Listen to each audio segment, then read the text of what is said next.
Blackboard is not accepting them yet, but we will work on it. Okay. The recap. So we do talk about private aspects of society, as in entrepreneurial commercial activities, the production of goods and services. We do talk about the leading question, how we could avoid market failure, bad products, absent products, too expensive products. And we use the word we as in the state and as in civil society or the entrepreneurs who have an influence on the design, because they're part of the state too, they're voters, so it's a collective arrangement. And the key leading question, and all these subtopics relate to that of the class, is what is then the best arrangement to avoid market failure? Which governmental bodies should be tasked with certain tasks? And how should entrepreneurs, companies respond to that? What is the role for judicial review, sort of objective adjudication in disputes? These types of questions are part of the word arrangement. So the arrangement as in, how should I arrange my life? An apartment, income, study or not study, and so on. And we do so with two angles. One, what is the current thinking of the arrangement? And that is an excuse to import all kinds of scholars in your reading list. And the sole purpose is that you engage with that reading as, interesting how contemporary scholars think of the arrangement. And then a warning, don't take every word literally and as being the truth. Because the beauty of life is that we educate you to be the next generation of scholars, and scholars in the broad sense, with or without paper. So if you are a governmental agent and you're tasked or asked to make an arrangement, you have as much value as the learned scholars in your reading it. And basically what I try to transpose to you is a sort of sense of common sense. So you can think as clearly on these matters as the learned scholars. But they have a little advantage because they started 20 years ago with thinking and you started 4 weeks ago. So don't worry about it, because in the exam I will take that into consideration.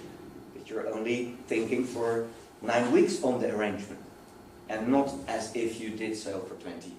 Alright?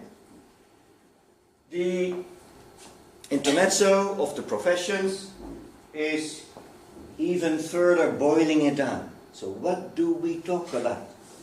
What are the products that are produced by those professions that are the carrier of this thinking? Because we all know, too late. Take it. I do so because I had a sort of period of headmastering with another colleague, taking him out as an example of the rest, so I take you out also as an example of the rest. Improve your studying behavior. Sir. The whole idea of the focus on professions is to bring it home. Thinking doesn't exist, but products exist as letters, pieces of legislation, judgments, policy documents. Those are the only real reality. And the rest is, past time. We need it to enrich our writings, but ultimately it's about what do we produce in our profession. And I took two examples. One is the legal profession. Why? Because this should be sort of legal angle to the arrangement, because I'm a legal professional. And I promised, or I told you, that lawyers make 3 key things. Is letters of advice. Dear sir, your position might be viewed like this, but maybe differently, question mark. Thanks for the question. And so letters of advice, not necessarily binding. Then representation, that you argue that the opposing party is wrong.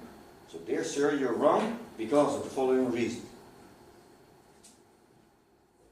And thirdly, that you produce pieces of legislation, paper, ink, words, that channel future behavior of people in the direction society wants. Cigarettes should contain not more than 1 milligram nicotine per cigarette. Dot. Signature.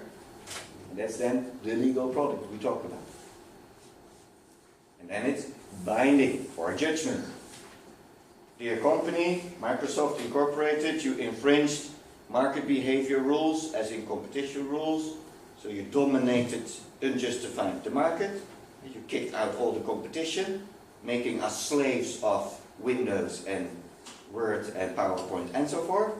And consequently, that infringes certain rules of fair competition. And consequently, you are imposed, or I impose on you a fine of 500 million euros. Dot signature.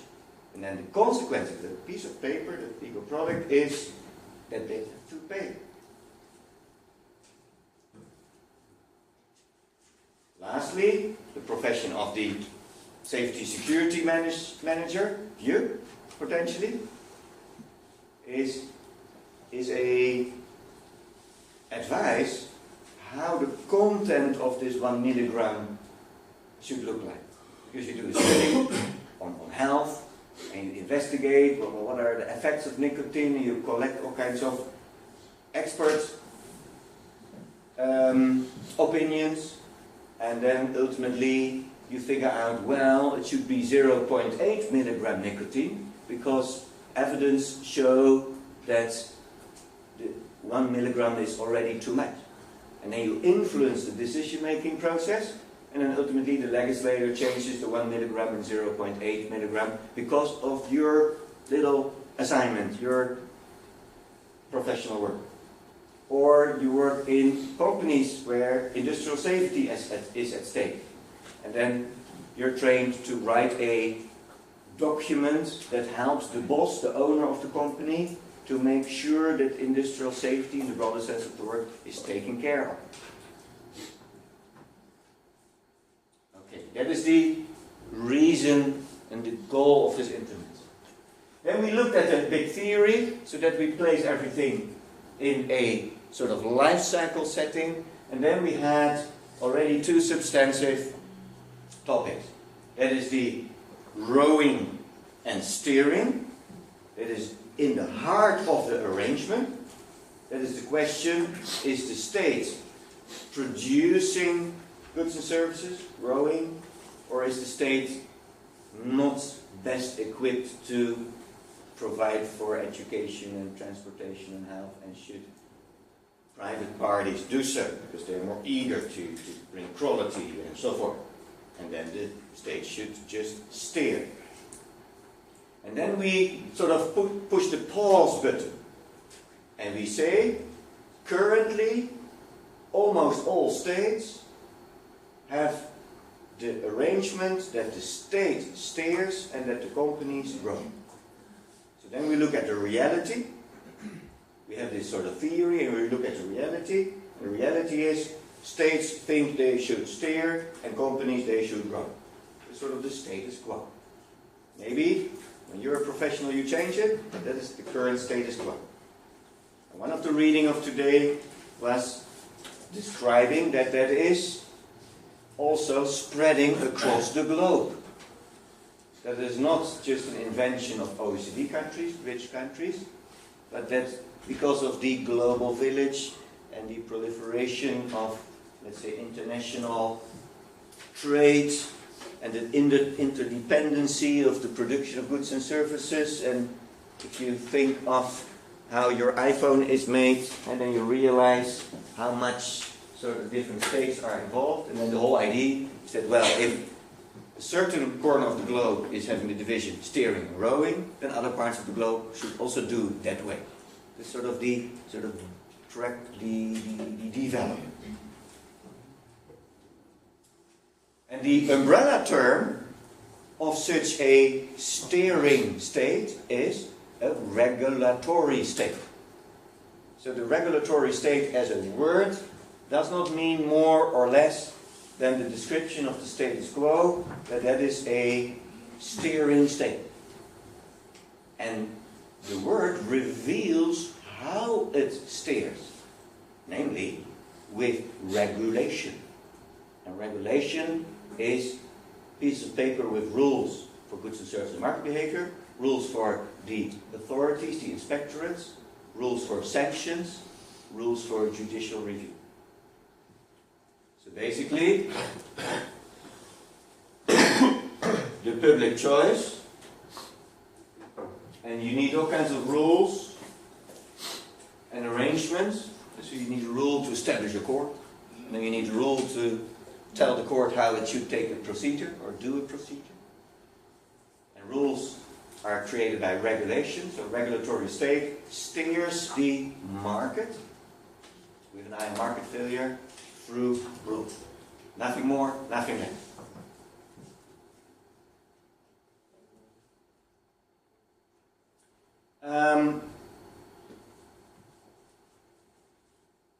And then we emphasized one sort of important thing in window 2, and that is, most likely an exam question, what is the alternative of public choices where it comes to avoiding market failure? So what alternative arrangement is also applicable and going on in a society that avoids market failure? So let's do this recap a little bit interactive. So I give you 3 seconds. Yes? You mean an alternative to regulation? Yes. Okay.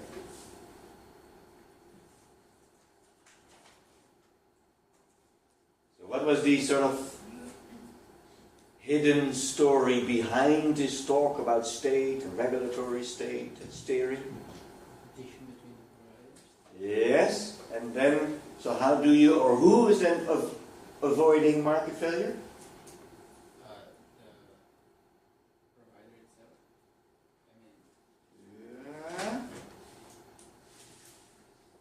Providers, in most scenarios, the causes the market failure, because the provider produces bad goods. So who's then ultimately capable of avoid continuing market failure? Would it be the state by implementing regulations? Yeah, so that's the choice, the public choice we discuss.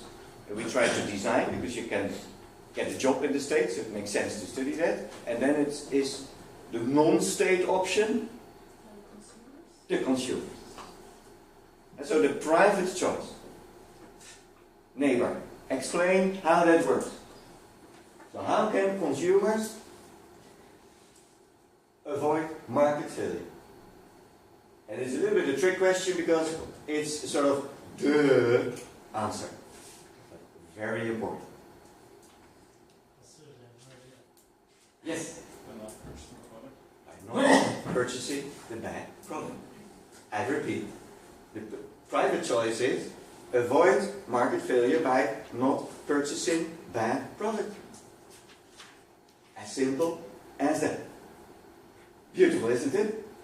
Question. But how can a whole group of consumers agree that they do not purchase a certain product? Very good question. So the key problem with private choice is that there is no such a thing as the United Association of Consumers. So they do not coordinate their choice. So spot on. So the problem with private choice is that what happens if the stupid consumers do not make the right choice? And then you come back at the state. So we need a state because you and me as consumers, we are stupid. In the last 10,000 years, we accept the weirdest products and services you can imagine. And nowadays it's even triggered by sort of marketing and all kinds of stuff. And that is why this class exists.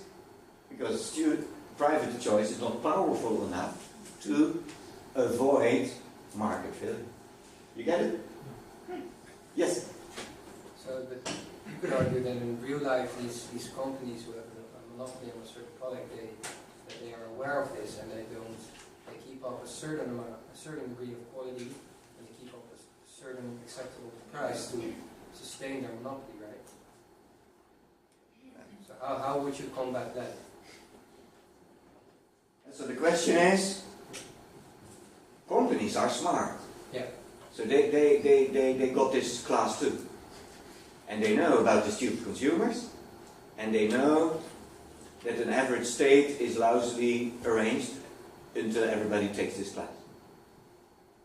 And they take advantage of it. And then your task, being an employee of a company, is, alright, how can I balance? How can I slowly but gradually sort of convince my boss that participate in avoiding market failure is a good thing? Corporate social responsibility, people, planet, profit.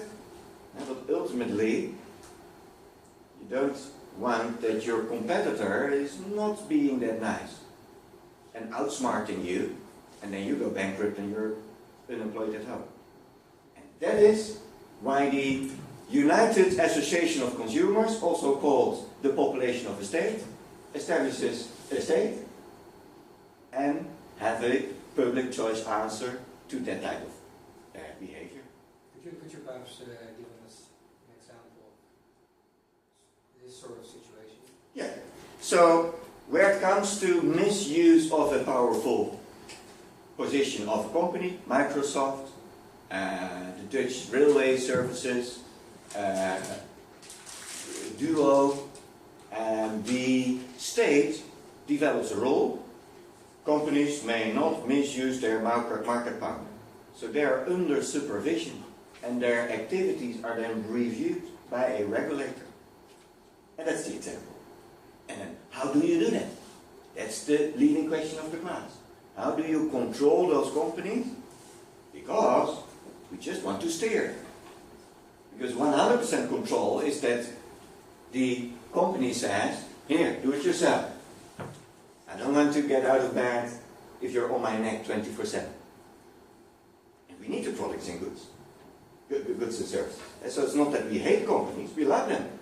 Because they provide jobs and progress, and iPhones and services and so forth.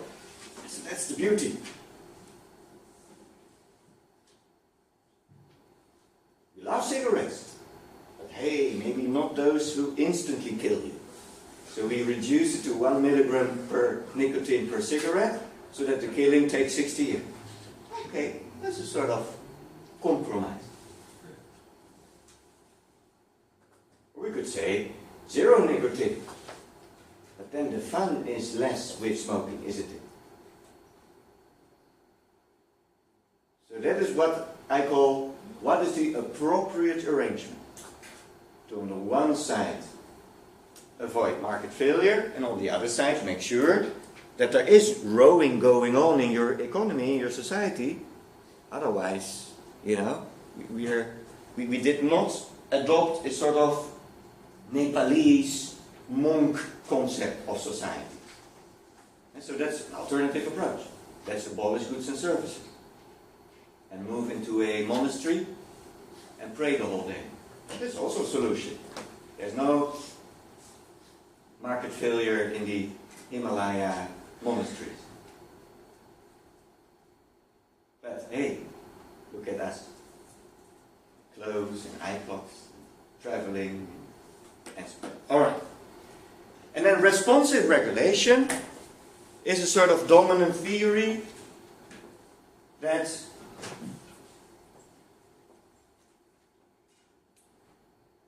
has a sort of integral vision on that arrangement. And that is symbolized by those 2 pyramids. And let's conclude that chapter. And let's observe that it's not just about punishment or pushing them out of the market. It starts with the first pyramid, the pyramid of capacity building. And capacity building is a beautiful buzzword that is in one or the other course popping up. Which course did already talked about capacity building in your first year? Not yet? It's used in various situations. So here it is used to foster the understanding and competences of a company to understand, hey, I make dangerous goods. Hey, let me think about it. Hey, let me look how I can avoid to produce bad goods and services, and get aligned with the governmental thinking on quality, 1 milligram per cigarette, and so forth. So that is capacity building. Capacity building as a word is also used in development studies, where the whole economy should be sort of fostered by capacity building, that the citizens get degrees and so forth. Yes? For example, I knew there was a case of Nutricia, and Nutricia was exporting powder breast milk to Africa and giving it away for free, because they know if mothers don't give breast milk themselves, it will disappear within 6 weeks. So they first gave it for free for 6 weeks, and then the 7th week they asked a lot of money. Yeah. So they were kind of like dependent on it. And would you also say that is a form of market failure, and could that be sanctioned, because it is an international company, and where should it be sanctioned? Yeah, and so the question is a lovely example of a market behavior that is clearly leading to market failure. Because if a human being is able to produce nutrition for up to 2 years, if you like, and that if the market player destroys your body of producing that nutrition and instead force you to spend the money you have on an alternative, that is similar to avoiding that you can purchase bikes and force you to take a taxi to school, which in my view is a clear example of market failure.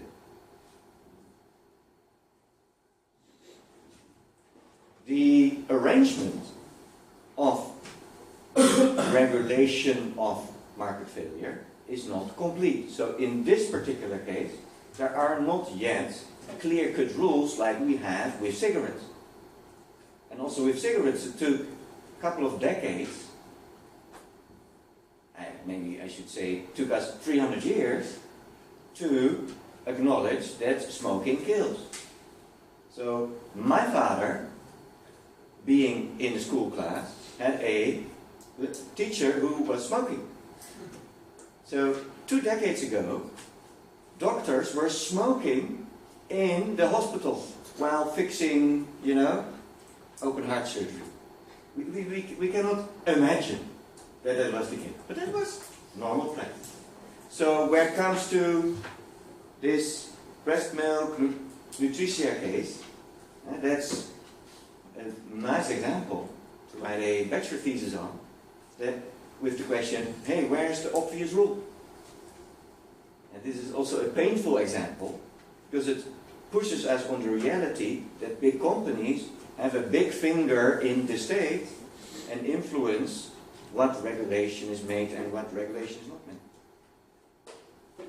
And then the moment we do have a rule, and in the Netherlands there is a rule, and in Europe, and then we have this painful topic, are we applying the rules also outside our borders?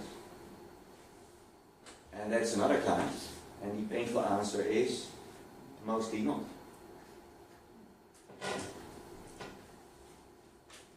Big question. Not the least because our pension money is invested in these types of companies. And so we are all contributing